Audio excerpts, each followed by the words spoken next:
নমস্কার বন্ধুরা, মায়ের হাতের রান্নার চ্যানেলে আমি একটা সাবুর পাঁপড় করবো। এই দেখুন, সাবুটা ভিজিয়ে রেখেছিলাম, একটু নুন লঙ্কা দিয়ে ফোটাচ্ছি যাতে আমার ঘরে তৈরি মশলাও দেবো, এটা জাল হোক। তারপরে বন্ধুরা এটা ভালো করে জাল করে নিলাম, দিয়ে আর আমার এই মশলা আছে, জিরে ধনে গোলমরিচ লঙ্কা ভাজা সব মশলা, এটা দিলে খুব সুন্দর গন্ধ হয়।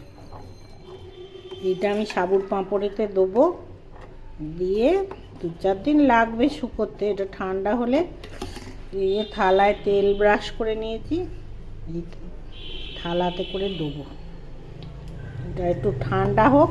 চলুন বন্ধুরা, এই যে থালায় দিয়ে নিয়েছি, 2 থালা হয়েছে আমার। এই একটা ছোটোতে, একটা বড়োতে দিলাম। যখন শুকোবে এই ছাতে নিয়ে যাবো, এখন যেদিন শুকোবে আপনাদের সঙ্গে শেয়ার করব। বন্ধুরা প্রথম দিন দেখুন কিছুই শুকোয়নি, অল্পই শুকিয়েছে, এই যে পুরো শুকো। বন্ধুরা এই 3 দিনের মাথায় দেখুন সাবুর পাঁপড়গুলো আমার শুকিয়ে গেছে। অল্প করে ভেজে দেখাচ্ছি। এই মশলাদার পাঁপড় খুব সুন্দরই লাগে খেতে, বা বাড়িতে করি যখন মশলা দিয়েই করি, খুব সুন্দর। এখন রোদের বেশি জোর নেই তো, ওই জন্যে আর একটু আমায় রোদে দিতে হবে এটা।